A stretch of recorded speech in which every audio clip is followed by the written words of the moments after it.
Hello YouTube, welcome back to the channel. So a little bit of a special Saturday video here that we're going to make, and it's one of those things where I'll make a video where I think it's appropriate.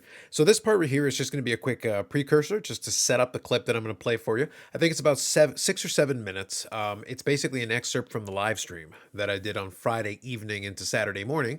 Usual kind of crew was hanging out there, but we did get a chance to talk a little bit more about the whole Marx Cards, the ruling that was made initially where PSA was denied the ability to send off the cards.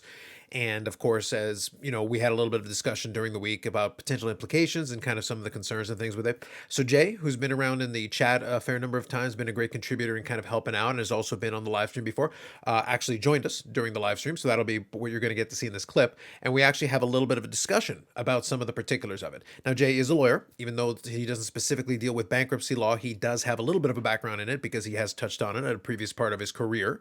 So it was better just to get someone who at least has a legal background, at least some understanding and some interest in the subject. And he did do a little bit of reading and research into some of the paperwork. He does make reference to that in the clip. So it's going to be myself, Eric, Bobby, Yannick, and Jay as well, giving us a little bit of background. For the most part, he's going to do most of the talking on that. I'll set up the little clip in the clip you'll see there. I do set it up a little bit just to get him going on it. And we did talk about it a little bit more beyond the confines of this clip. But what I'm going to do is I'm going to include a link in the description for you of the timestamp that starts off where this begins. And then if you're interested in it, you can certainly watch from the beginning, skip ahead about 6 or 7 minutes, and then you can listen to a little bit more about it. We do talk about it for a couple more minutes. And then, of course, we get into the general silliness that usually is the live stream. But I figured I would give this to you as a self-contained clip in case you're curious and didn't want to have to either watch the whole thing in its entirety or skip ahead through and try to find it. Dustin, personal finance dad, well, I should say formerly personal finance dad, now sports car dad, did give us a little shout out on that, so appreciate that.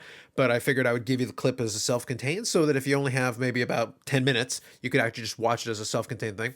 We do try to cover topics like this on the live stream where things do come up. I also want to make a video coming up here a little bit more where I give a little bit more of the current state of the channel as far as the ethos and what I want to do with it. Just to give you a little clarification for those of you who are newer to the channel. Those of you who've been around for a while have kind of seen where the channel has evolved to at this point, but we'll talk about that a little bit more. Now, before I play the clip, I'm going to do one more quick thing. Because I did not do a pickup video this week, I only picked up one card this week. Next week, I think will be a little bit more active, only because I got a ship my cards order coming in, but it will be extremely wrestling heavy. So, you know, the wrestling pumpy will continue. But just the same, I did cover here and on the Instagram page, if you ever want to see, get a little bit of hint of what's coming in from a collecting side of things, the Instagram page is good for it. So these were the two cards that came in most recently. So this one right here, the 2011-2012 Ultimate Collection Ultimate Patches, great card, and it goes as a complement to the other version I have, the out of 25. So that's a cool addition to the collection. Enjoy that. And then this other one here, the Signature Shot Stick Signings. Cool looking card. It is not a game used stick. It is just a little piece of wood that they use to kind of simulate it and put an on-card autograph on it. Very cool looking. Great additions to the Medano collection. I will say that does update, so I'll do it here since I don't have a standalone video. That means I have 2,330 unique Mike Medano cards in the collection, including a couple more autographs from the last couple of weeks. Like I said, next week I expect to get another package in. But that's it as far as pickups for the last couple of weeks in terms of what's gotten into the mailbox. Okay, so with no further ado, we're going to get into the clip here. Like I said, it'll be a clip of us on the Friday live stream talking about the Marx Card PSA judgment. It is not the end of it, to be clear. Just a little spoiler on that. But Jay does give us a little bit more insight about kind of where this has gone so far, why it has gone the way it is, and kind of his thoughts on where it's going to go going forward. So hopefully that is gives you some insight and some thoughts. I'll mention it here since I'm not going to put it at the end. If you got any comments or thoughts in it, feel free to put it in the comments section. Like if you like the video, subscribe to the channel, and we'll catch you in the next one. Enjoy the clip. Right now, there's still a lot of moving parts to it. Yes. But can you give it a high level, kind of what one of, again, the judge has to figure out what they want to do with it, but what's the big issue here?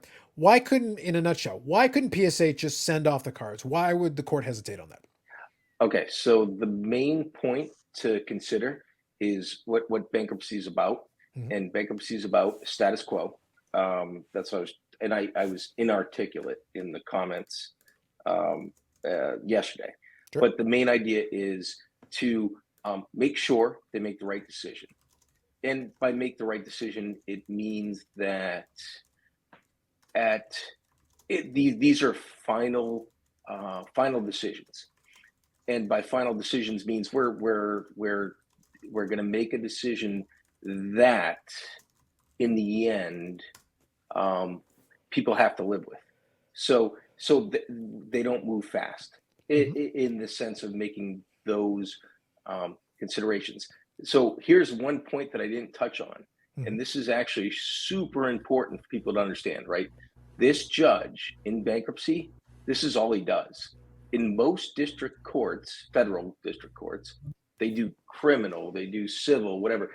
This person who's making these decisions, this is all he deals with. Hmm. So he wants to understand what's going on. The funny thing about all this, and I tried to look at some of the documents, and it would take forever. There's so many papers filed in this Yeah. case. So what you have to understand is he's he's reflecting on what's been filed. Mark's cards is not saying these are their cards, Hmm. right? Which is really important. PSA says, "Hey, I want to do something with these cards. I'd like to give them back to the rightful owners." And the judge says, "Okay, I'll let you do it. I want to figure out um, how to do that purposefully, because if I'm a creditor of Mark's cards, you know what I don't want? Tangential liability. If PSA screws up, giving the wrong card back to the wrong person, okay, now who do you blame?" Hmm. So they're trying to figure out, how do we do this in an orderly process? That's what bankruptcy is. This is a chapter 7 as opposed to 13, 11, 13. Yeah, there's different, yeah. Yeah. But the main idea is this is a liquidation. The company's going away, Hmm. right? So the whole point is, when this is done, it's done. We don't want anyone coming back complaining, screaming, arguing with us. Hmm. So that's what's going on. And the main point to think about is, this is going to be done quickly. I would suspect most people will probably get their card. Well, I don't know when they're going to get the cards back, but the judge is going to figure this out in 60 to 90 days, which I know sounds like an interminable amount of time. If you were in a regular litigation, you're looking at a year. Hmm. So this is fast, but it's going to be done deliberately. Nope, that makes sense. And that kind of plays into a little bit about what we talked about, is that it's not simple. There's nothing simple about it, because there are a lot of moving parts. To your point, there's a lot of filings and a lot of paperwork that has to be reviewed and gone through. And even somebody who, to your point, does this and this is what they do, it means they're going to be thorough. It means exactly, it's not a restructuring. That company will not exist after this whole thing is done. And they want to make sure they get it right, because it's measure twice and cut once. That's probably the best way to say it. It is measured twice, cut once, because you can't undo it. If PSA makes an error, okay, who's responsible? PSA, it's actually funny. Like, if I, it's not that if I'm them, I would say I would actually deliver damn cards to the court and say, "Hey, you figure it out." Like, PSA has actually gone above and beyond Yeah. what their role is. They're like, "Hey, we can help you," and the court said, "Oh, we probably want your help. Yeah. Let us figure it out, and we'll tell you how to do it." But if I wouldn't want the responsibility if I'm PSA, because remember, this is the funny thing that, I know we talked about in the comments yesterday, where it's about bailment and all this stuff. It's like, PSA has a relationship with Mark's Cards, Mhm. has no relationship with the submitter. That's right. So it's, you got to figure out what to do with the cards, and PSA is trying to. They've taken on an extraordinary expense, and I don't like PSA. I do like PSA because I'm a registry person, Yeah. but I don't like PSA from the perspective of, they're the gorilla, so, in the grading space. I don't like some of their decisions, but I think they've taken on an enormous responsibility for 50,000 cards. Mhm.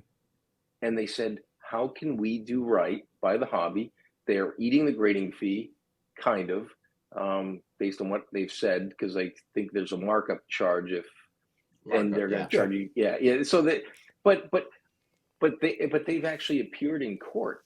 They didn't have to do that, and Yep. they did. And they're trying to figure this out for the collector, and that is what I would applaud them for, because I think that is is a good thing for the hobby.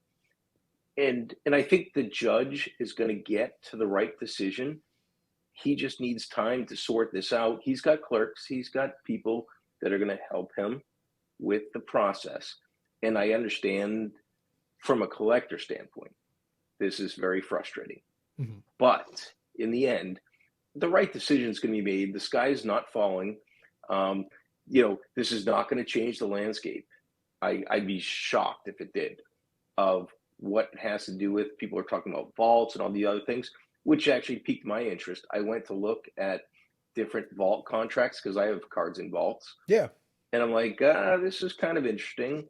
They don't really say what it's all about, but the interesting thing is the vault, the language in the vault contracts they basically point to it as a service. Mm-hmm. And that is what we have to focus on, because they're not saying, I bought the card from you. And so that's the title versus possession issue.